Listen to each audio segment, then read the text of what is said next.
Hello, everyone. I hope you're having a wonderful day. Today, we're going to dive into a dramatic story where James is deceived by Lynn and Mr. Duke in a fake land deal, losing all of his hard-earned money.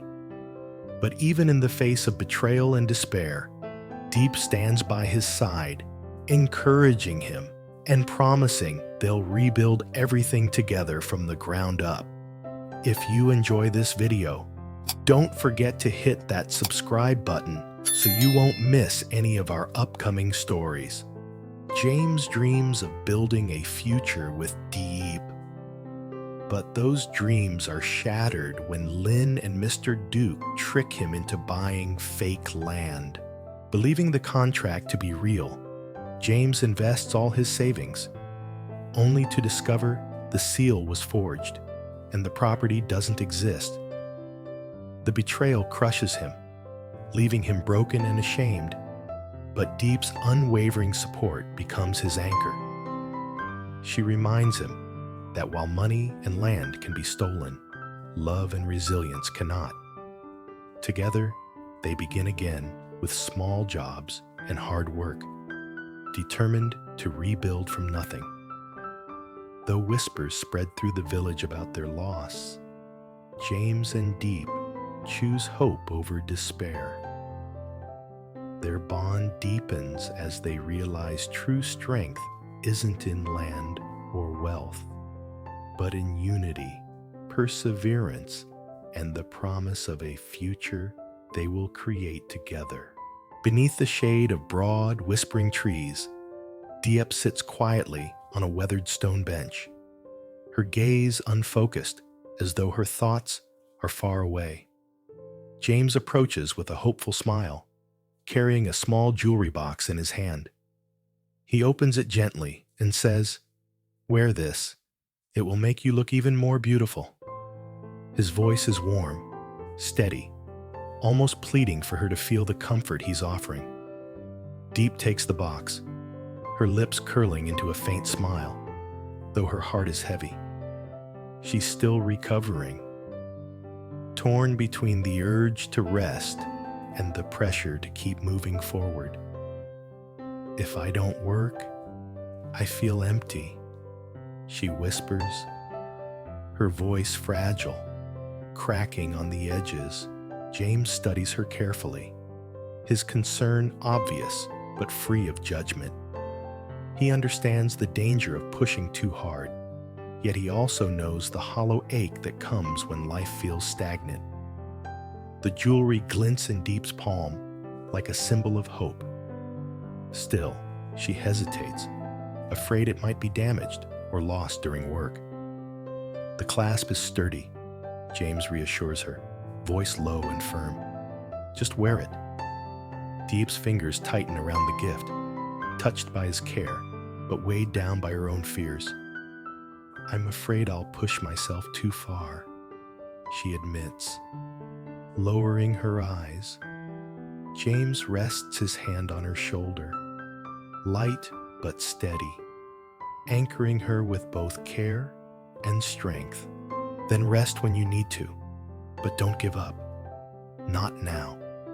His words, soft yet resolute, seem to sweep through her like a breeze, calming but igniting something deep inside her. Slowly, Diep raises her eyes, and they shine with a renewed brightness, as though she's rediscovering herself in that very moment. The sunlight filters down, wrapping them in its warmth as they sit together, silent but connected. Diep fastens the jewelry, not as decoration, but as a reminder of hope, of James's faith in her, and of the bond that anchors them both. The leaves above rustle in the wind, echoing the quiet shift in her heart. She knows moving forward won't be easy, but with him beside her, she feels ready to try. Later that afternoon, the heat bears down on the open fields. James stands tall, gripping a bundle of land documents as if they hold his entire future. Duke approaches, calm and confident, carrying a handwritten contract marked with the village chief's seal. "Look it over," Duke says evenly. "The seal proves it's official." James scans the pages, his eyes sharp, his mind heavy with responsibility. This isn't just any piece of land. To him, it's the bedrock of a life he's trying to build with Diep. He remembers telling her to rest, to not overwork herself. Yet here he is, shouldering the weight of endless responsibilities. "I've already paid $450 million, James states, his voice edged with determination. "Today, I'll add another 200.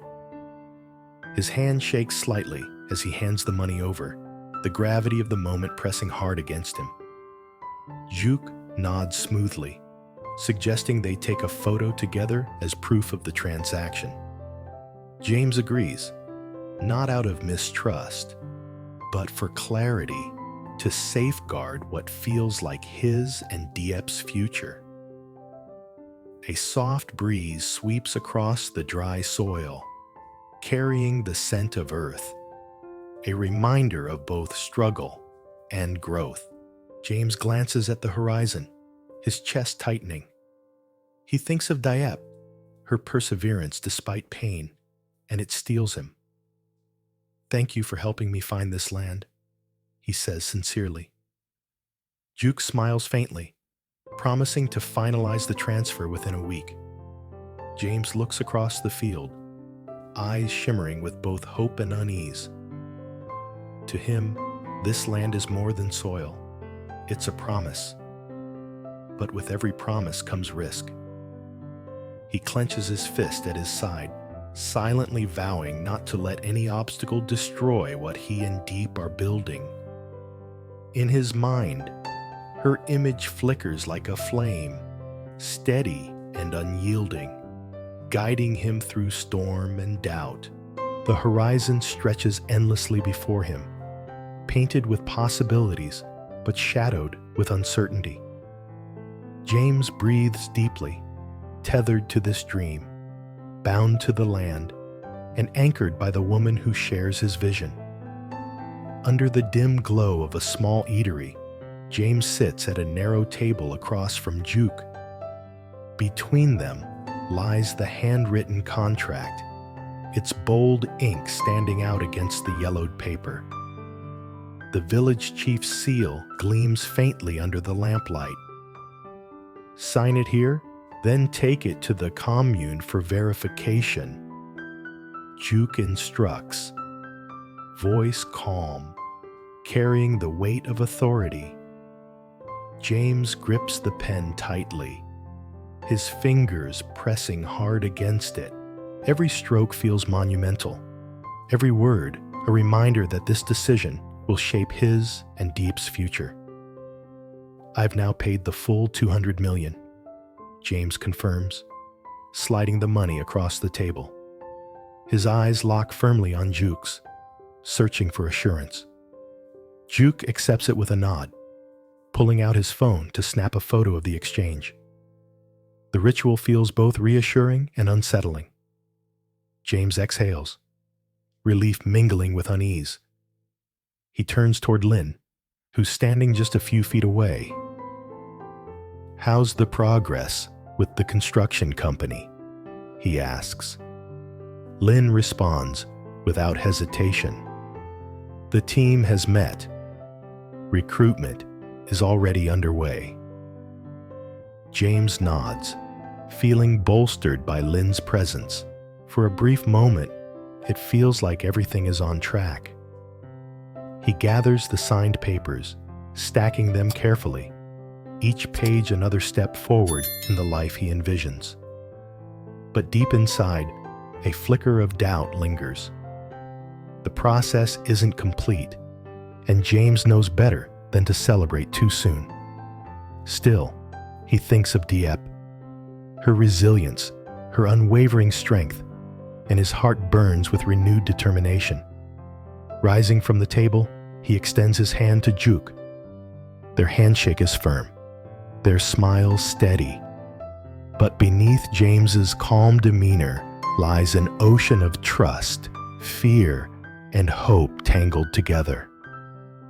Stepping outside, James inhales the crisp night air. The sky above is peppered with stars, small flickers of light against the dark canvas, mirroring the spark burning in his chest. To him, this contract is more than just paper. It's a vow, a promise etched into the fabric of his future with Diep. Every signature, every transaction feels like a step towards something greater, something enduring. The night is still, but inside James, a storm of resolve brews. He's walking into a new chapter, tethered to the land, to Diep, and to the dreams they refuse to abandon. At twilight, the worksite hums with life, not with the roar of machines, but with laughter and conversation. Tools rest idle as the crew takes a break. The golden light casts long shadows across the wooden beams. Diep arrives, carrying bags filled with fruit and bottles of water. Her eyes brighten the moment they find James. "I brought water and longan," she says warmly. James smiles, relief washing over his tired features. Her presence, her thoughtfulness, feels like a cool breeze in the heat. Nearby, Lynn stands watchful. James gestures to him. This is Lynn. He's been helping manage the progress. His voice carries a note of pride. Diep nods respectfully, her eyes reflecting gratitude. She sets the bags down, encouraging the crew to share the fruit. The air fills with warmth as chatter and laughter blend seamlessly. James watches Diep, struck once more by her journey. From hardships that could have broken her spirit, she has emerged stronger.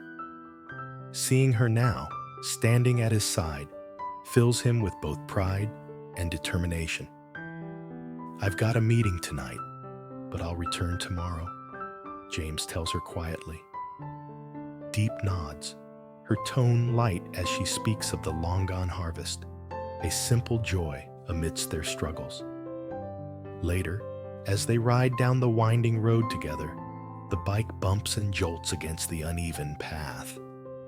"Hold on tight, it's steep," James warns, his voice threaded with concern. Diep laughs, gripping the handlebars firmly, her heart brimming with resolve. The sun sinks below the horizon, painting the sky in shades of orange and gold. Behind them, the worksite fades into shadow, but the dream of a new house and a shared life burns brighter than ever. James glances at Diep, seeing in her the unyielding flame that matches his own. The bumps in the road echo their struggles, but each one only deepens their bond. Diep's laughter rings out, echoing in the open air, a sound that feels like a promise. Together, they move forward, building not only walls and foundations, but a life anchored in resilience, unity, and hope. The following week dawns with a sky painted in muted grays, clouds heavy as though foreshadowing the storm to come. James waits anxiously near the commune office, clutching his neatly stacked land documents.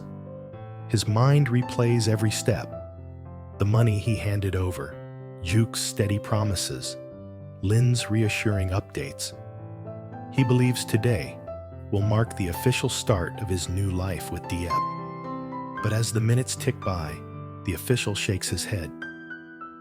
"This seal, it's fake," he says gravely, pointing at the stamp. James's chest tightens, disbelief crashing through him like thunder. "What do you mean, fake?" James stammers, his voice raw with confusion. "It's from the village chief, isn't it?"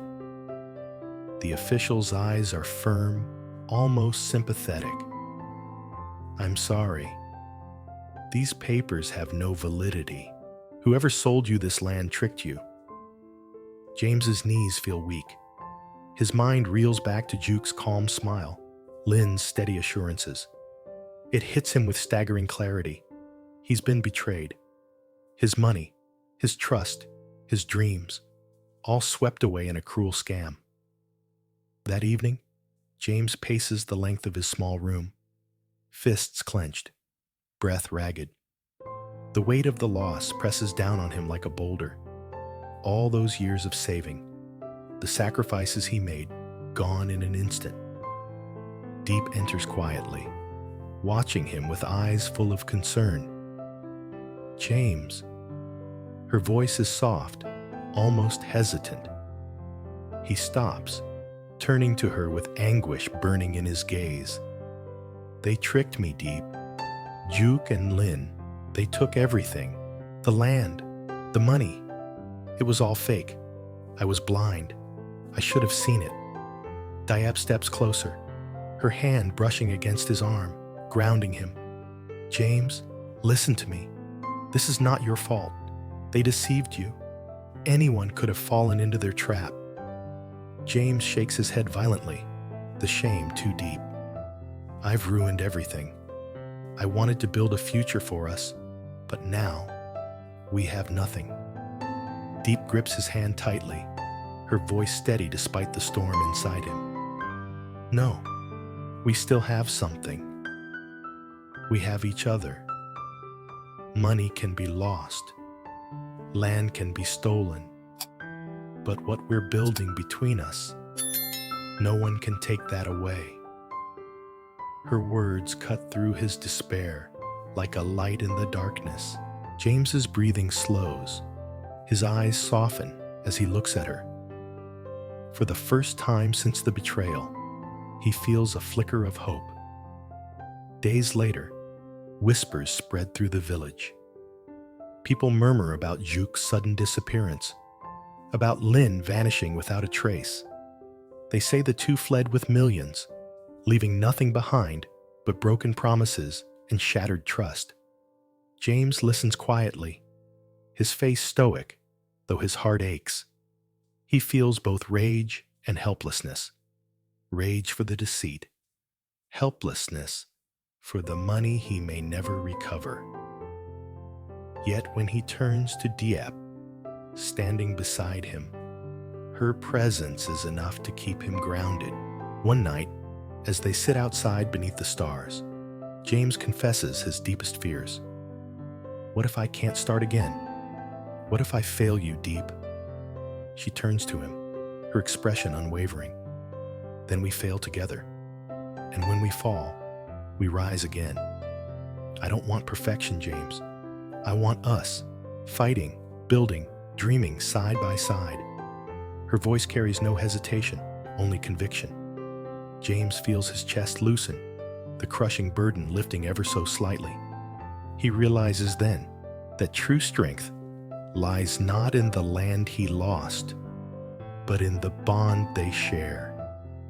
With renewed determination, James and Diep begin again. Though the road ahead is rough, they take on small jobs. Diep sells fruit at the market. James labors in nearby fields. The income is modest, the hours long, but every coin they earn feels like a victory. Neighbors watch curiously. Some pity them, others admire their grit. "They lost everything," one whispers. And yet, look at them, still standing, still smiling. James doesn't care about the whispers.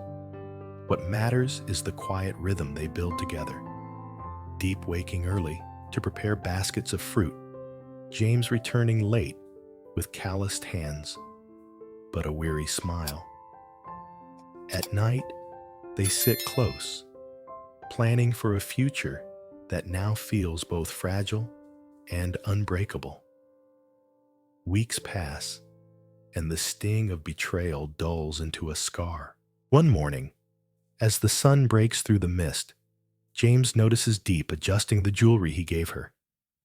The clasp glints in the light, unbroken despite the hardships. Why do you still wear it? He asks softly. Diep looks down at the piece, her fingers caressing it gently. Because it reminds me of us, of your hope, even when everything else was uncertain. This, she smiles faintly, is not just jewelry, it's a promise. James feels his throat tighten. He realizes then that no scam, no betrayal, no loss of land can erase what they're building together. Their foundation isn't soil or contracts. It's trust, love, and resilience. Months later, news reaches the village that Juke and Lynn have been spotted in a distant town, still chasing schemes. James listens, but no longer feels consumed by anger. Instead, he feels something unexpected: release. He's no longer chained to the past. One evening, as twilight settles over the fields, James and Diep walk together, their hands intertwined. The land may be gone, but the horizon before them feels wide open, brimming with possibilities. Diep squeezes his hand. One day, James, we'll have a home. Not because of stolen papers or empty promises, but because we built it with our own hands. James looks at her, his heart swelling with quiet resolve. Yes, he says softly, and when that day comes, it will be ours, truly ours. The night deepens, stars scattering across the sky. Their laughter drifts through the air, steady and unbroken.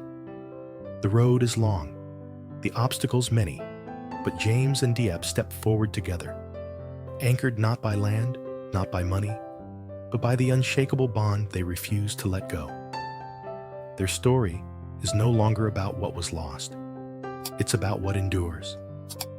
And as they walk side by side, the echo of their promise lingers in the air, a vow to rise, rebuild, and never stop believing in the future they will create together.